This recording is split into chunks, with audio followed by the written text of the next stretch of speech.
it's Whitney Lane for Afterbuzz TV, and we are backstage at the Greek Theater here in Los Angeles about to chat with country singer Leah Turner. So stay tuned. We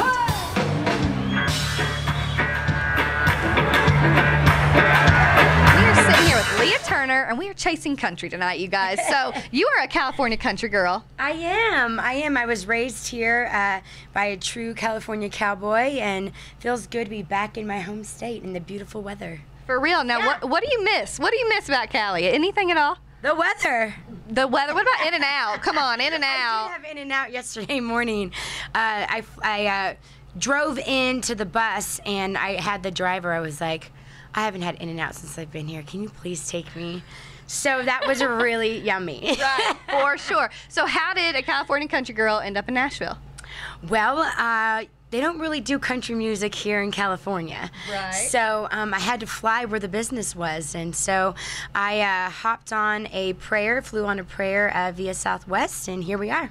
It's amazing. Now, but you did stop in LA first, right? Well, I am a couple of hours from here. So when I was in school in Santa Barbara for like the shortest second you could ever have in college, I ran into Kenny Loggins, and he, encouraged me to move to the next logical move, which is Los Angeles, because it's only 2 hours away. Right. You know what I mean?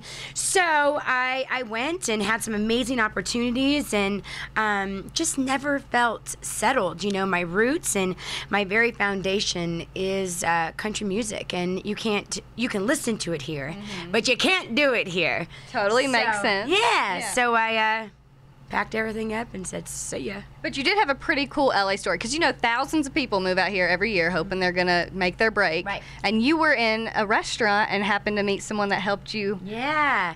I was, it's funny, my parents came last Wednesday or something. I was here writing, and we went to that exact place. That's cool. And they sat us at that exact table, and it was just so weird to see it come back around, because when I was at that restaurant, I was eating with my mom, and there was a woman sitting next to us, and it happened to be Umberto Gatica's wife, who is David Foster's production partner. Amazing. Of many years. So I sent a demo over there, because she was like, if you're a singer, here's our address. And my mom was like, send it. So I did. And a week later, I was up at David's house in Malibu recording.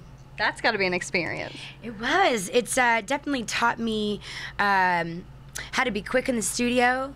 It's taught me how to put inflection of emotion on every word that you say, or sing, rather sing, say, whatever, and just to have somebody of that caliber think that you're worth some time is something that's irreplaceable. Awesome. And then fast forward to Nashville. Yeah. Your first meeting with Sony. Yeah. They want to sign you. Yeah. Like, what? I mean, how did that feel? That's amazing. Well, when they said that to me, I was like, what? Are you serious? Because I just walked in there, and my attorney set me up a meeting, and I was only in Nashville for, 3 months, and set me up a meeting, and I said, I'm not ready to go in there. I am not ready. He goes, just go in there. So, I had some work tapes, and some of them were not so bueno. But I don't know. He just said, what I'd like to do is sign you to Sony. And I was like, what? Like, can I think about it? I'm in. Right? I'll do it. Didn't take long, I'm sure. Yeah, so it was very cool. And so then you just had your debut EP come out in May. Yes. With the debut single, Take the Key. Yes. Okay, tell me how that came about, because you co-penned that. Yes. So how did you come up with the writing process for that? I write for other artists, and I've written, every song that's on my EP, and I was just in LA writing as well. And I think, a woman always wants their man to be the man. You know what I mean? And I think that we sometimes get caught up in the everyday clutter of bills and, this is not working and you're late and blah, blah, blah, Right. all this crazy stuff that's everyday life. And it's just kind of one of those songs where it's like, let's fall back in love. Let's stop worrying about the clutter of life, you know what I mean? And maybe pretend he's Steve McQueen and you guys are driving an amazing Mustang. That's awesome. You know? That's every girl's dream right here. Every girl's dream. Amazing. The current single, My Finger. Yes. Get a little, a little hard to say. Talk about that one, because that is one strong, sassy lady in that song. Yes, well, I am a sassy lady. I like it. I think it's my anthem. I know it's my anthem to Don't Cheat. And we all have rings we can give back, guys and girls, because both of us all cheat. I know we like to think that only men cheat, but we cheat too. We all have needs. So true. Yeah, so, we all have rings that we can give back. And so I gave my ring back and wrote my finger. I love it. It's a great one. I'm excited to see you perform it tonight. Now, is this your first time performing at the Greek? Yes. Did you ever come when you lived? Okay, so again, full circle, which is amazing. That's so fun. It is. It's amazing. It's amazing to be able to be opening for the people that I'm opening for. I'm on tour with Brad Paisley all summer. We started in May, and then we end, I always say the first weekend of October, but I feel like it's either that or the last weekend of September. Right. But it's a very long time. And then to be here with Jake Owen, he's, so incredible. Right. And it's just, I always joke that I should have, bruises on my arm from pinching myself, because I've only been signed to Columbia Records, Sony, for a year. Which is amazing. How much fun are these guys when you're on tour? So fun. Brad's crew is... they are so amazing, and they're so awesome. We're also on there with Randy Houser and Charlie Worsham. And so it is just so much fun. A lot of camaraderie. Camaraderie. We got it. I totally added a bunch of syllables in there. I love it.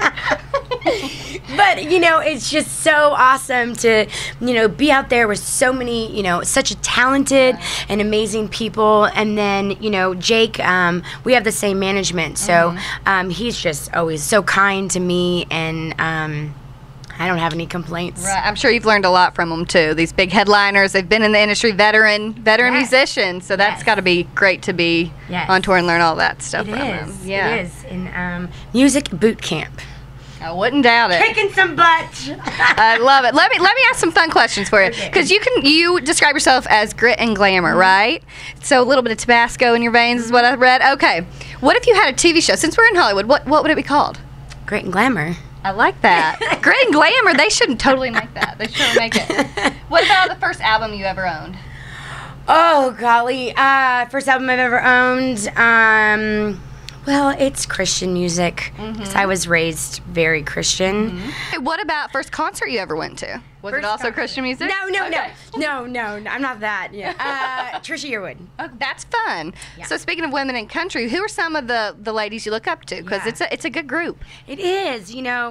There's so many women that came before us. You know what I mean? Like Kathy Mattea and Lori Morgan and Reba McEntire, Martina McBride, and then even going back to June Carter and all of that. So they have all really been major influences. But my biggest influence was really Trisha Yearwood.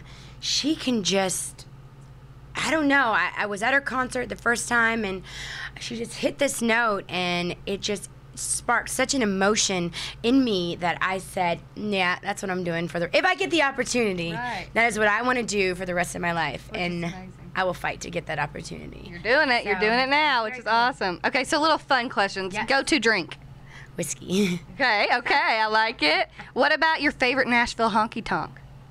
Oh, I guess Roberts, because they have really good cheeseburgers. Okay, I'm going to have to try that one out when we go. Okay, so girl talk, for real. What's it like being a girl on a tour bus? Like, how hard is that? Well, I think it would be hard if it was like, I have such an amazing band that they really know that I'm the only girl, that, I mean, the whole back, we joke, it's like Leah's dressing room, eyelashes on the mirror, I mean, they come out with like sparkle on their faces on accident just for me, funny. So, it's not that as hard as you would think it is. It's not. It's got to be fun. I'm sure there's plenty of good stories. There's plenty of good stories, and when you have such a great team around you, I think it makes it easier. If I had a bunch of, dodos, then it would suck. But I don't. Like, everyone's just so much fun. Well, for the future, what can we look forward to the rest of this year besides your tour with Brad Paisley? What else is coming up? Well, my single, I think it hits radio in September. It's on Sirius XM now. So that climbing the charts, Lord willing. Yeah. and just, you know, figuring out a fall tour and just continuing to hone my craft and be a presence in country music as a woman, because sometimes it's hard out there for us, but hopefully I figured out somewhat of the recipe. Definitely. Lots of little girls looking up to you, you know, so that's awesome. Well, thank you so much for talking with us.